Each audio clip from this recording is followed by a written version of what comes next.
Hi, I'm T-Jump, the man chair pig of religious apologetics, and you're watching The Atheist Edge. All right, so my birthday is tomorrow, and I got this in the mail. It's a mystery box of golf discs. So I thought, what the hell? I'll just go ahead and open it up for everyone to watch. Let's see what we got. This is from Disc Golf Shopping. It was $122, 10 discs. That averages to what, Aria? What, 12 bucks a disc? So so what I've read some of the reviews, and out of the 10, most people get two or three base plastic, like the low bottom of the line plastic molds, and six or seven of the premium models, the premium molds.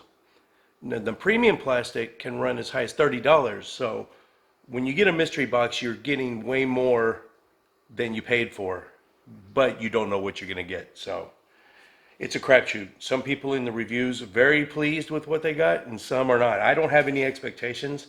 I need more putters and mid ranges.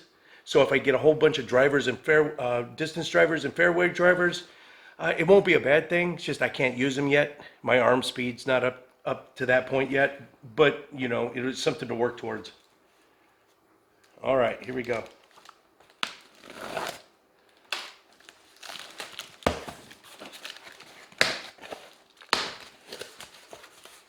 Ooh, they come individually wrapped. Okay, we can see that. Individually wrapped. Here's the first one. Streamlined Discs Pilot Special Edition. What?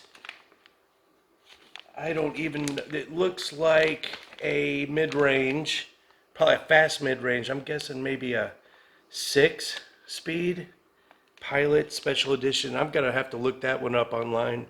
I have no idea what the flight numbers on that are even. Interesting. Ooh, Prodigy F5 fairway driver in the 400 plastic. I don't know if you can see that. I've only got one Prodigy right now, and it's my go-to putter. It's a base plastic. It's real grippy, but it catches the change really well. This is a fairway driver. I'm guessing speed of 7 or 8, maybe 9.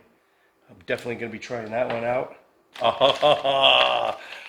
Okay, I just bought a Buzz, so now I got two of them, but they are the one I have been using is my go-to mid-range now, and it's straight as an arrow. Just yesterday, I was at a course, and it was a corridor of trees, and I usually just shank it off into the cabbage every time, and this time it just went straight as an arrow, faded off to the left a little. The basket's on the right. I had a shot at birdie, didn't make it, but at that course, anytime I get a shot at birdie, it's a miracle. So I'm gonna love this Buzz.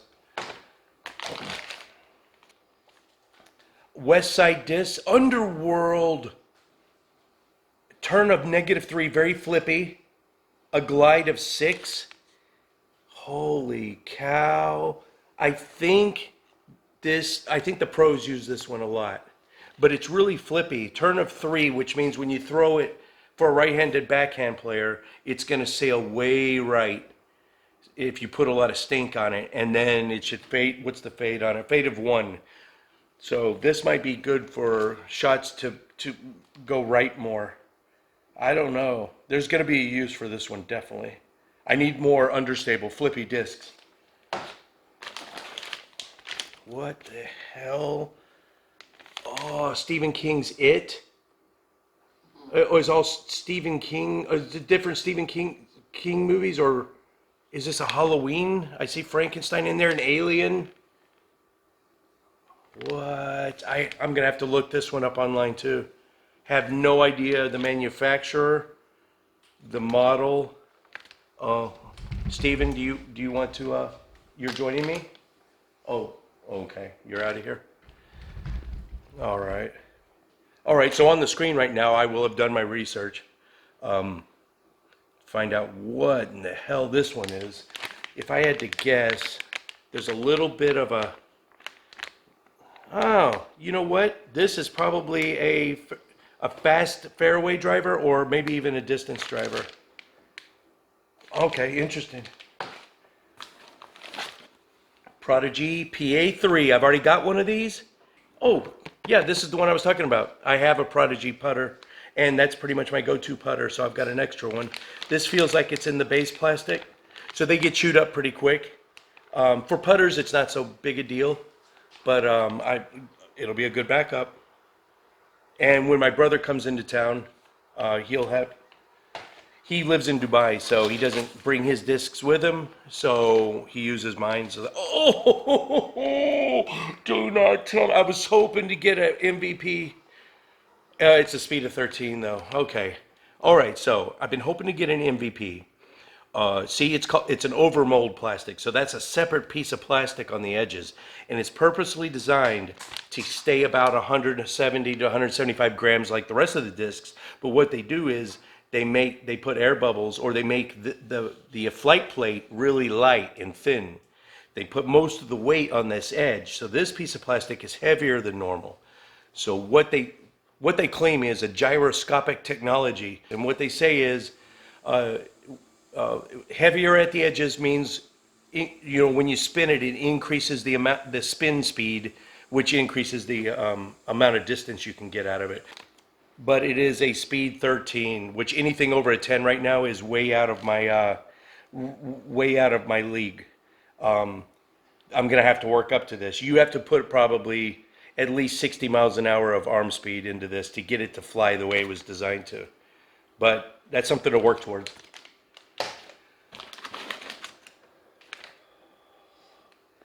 Ace line Prodigy discs, M Model S mid-range. It's a base grip, overstable, speed of 6, and a fade of 3, turn of -1. Model S mid-range Prodigy. That is interesting. The more mid-ranges, the better for me. They say, now that I'm unlearning all my bad habits and I'm starting from scratch again,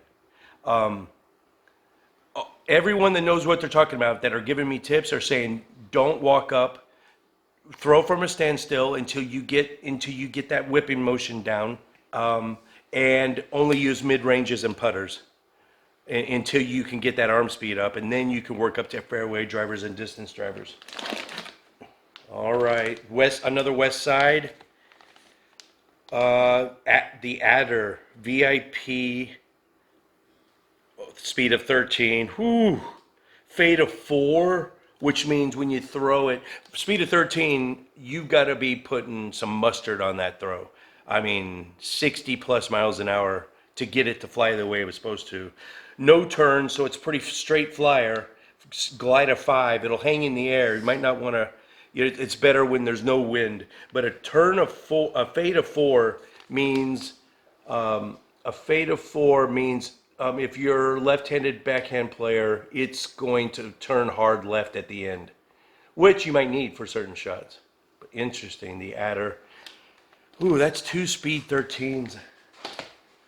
Okay, well, I know what I need to do is work on my arm strength. Well, arm speed, not arm strength. Ooh, hello. Discmania, the first Discmania, I think it is. The Evolution Link putter. Oh, man. This looks like a good straight flying. Oh, I like the bead on it. The bead is that little nub. And so when you're throwing putters, usually your index finger hangs on it just like that. And so if it's got a bead, it feels a little more comfortable for aiming when you throw. Some of them are beadless, and you can just hang your finger over. This one you can put your finger right on the bead for a more accurate shot. And the putter. So I got a nice selection of mid-ranges and putters. There was a fairway driver in there, at least one. Lots of nice. I'm very, very happy. I'm very happy with this. The only 2 that I don't think I can use right away is that MVP and that other, those 2 speed 13s. So, I mean, there is no, if I were to try to throw a speed 13 right now, all it's going to do is not reach its full distance, and it'll act very overstable. It'll just start hooking left as soon as I throw it. And that's what it does until you can get, speed 13 is not, how fast it goes, it's how fast you need to throw it to get it to do what it was designed to do. So you need to put a lot of mustard on that to get it to do. I'm not there yet, but I will be. This is really great. I'm really, really pleased with this selection. So what I will do is I'm going to go out to an open field and just try these 10 out.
So those were backhands. I'm about to try forehands now.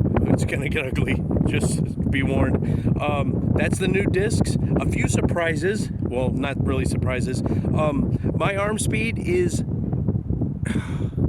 maybe 50 miles an hour, if I'm lucky. I don't think I approach anywhere near 60 miles an hour at this point.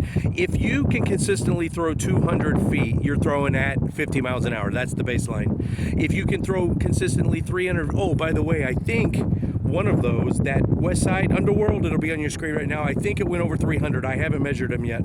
And if it did go over 300, that'll be the first time ever I've gone over 300. Now, I do have a little bit of a tailwind, so that can sometimes hurt you. Sometimes throwing into a headwind can make the disc seem like it's going faster, and sometimes you can get more distance in a headwind. But anyway, I think I went over 300 at least once just now, so that would be a new personal record. Some other surprises. At least one of my putters and a couple of the fairway drivers went the farthest. So what does that tell you? Speeds of 3, 4, 5, up to 7 are going farther than the 10s through the 13s. That tells you I'm not ready to throw 10s through 13s yet. I just don't have that whip, that speed in my whip, in my arm yet. A lot of people that first join disc golf, they want to throw what the pros use, and they want to throw those 12s and 13s, and they wonder why it doesn't go. Not only does it not go as far, it fades. It fades to the left almost immediately. It stays on that permanent hyzer, and it doesn't get any flex at S turn. Glide, turn to the right a little, get some distance, bump up in the air, and then fade left. That is what gets you your distance, and that you will not get if you don't throw a 13 speed fast enough. So fairway drivers, a 7 is about the fastest I should be throwing now, and it's working. That was some decent throws, except for one. I think I shanked and rolled it. That might have been the one that went over 300 feet. Oh well. So now for some forehands.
right. Cheat meals. Am I eating cheat meals?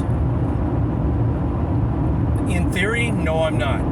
Like on paper, I'm not deliberately setting aside a cheat meal every week like I used to be doing.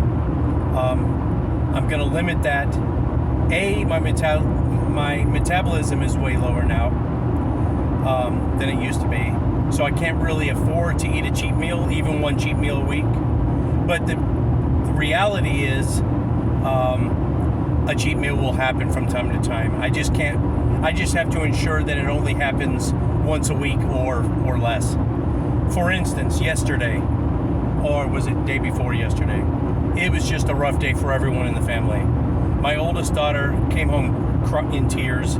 They were working her to death, and my wife almost got in a wreck, so she's shaken up. My youngest daughter, it was a rough day for her too. I had worked a shift, and I had played around with golf, and I was broken, even in my hip flexors for some reason. So I was injured in the war. So my spine, the top of my spine, my lower back, that's always in pain. That's a given. That's every day. But my hip flexors, like my hips, they were. So it was a rough day for all of us. And on our way back from getting the girls' flu shots, and one of them said, "Dad, El Phoenix," which is one of their favorite, that and On the Border, one of their favorite Mexican restaurants. And I said, you know what? That's the Fat Boy Special, the cheese enchiladas and the chili rellenos, and definitely not in my diet. But I said, screw it, man. We've all had a rough day. We're gonna get El Phoenix and bring it home. So that was just a cheese fest. But it's one meal. Now here's how I look at it. Don't want to do a cheat meal if I can avoid it. But if I'm gonna do it, one a week, I'll load up on so much cheese and fat and carbs, but it's one meal. Can your body really process all that? I might end up just pooping most of that out. Tell me if I'm wrong. I don't know. Does your body absorb the entire meal if you eat like a shitload? I don't know. So that's how I look at it. In Iraq, when I did this diet last time, we had a cheat meal every Sunday afternoon, and me and Brad, oh God. I mean, the other Marines were like, dude, you're not gonna seriously eat that mountain of food, are you? We would just kill it. It was corn dogs, mayonnaise. He has a sweet tooth, so Brad would get 5 scoops of Rocky Road, and yeah, it was gruesome. Anyway, that's cheat meals.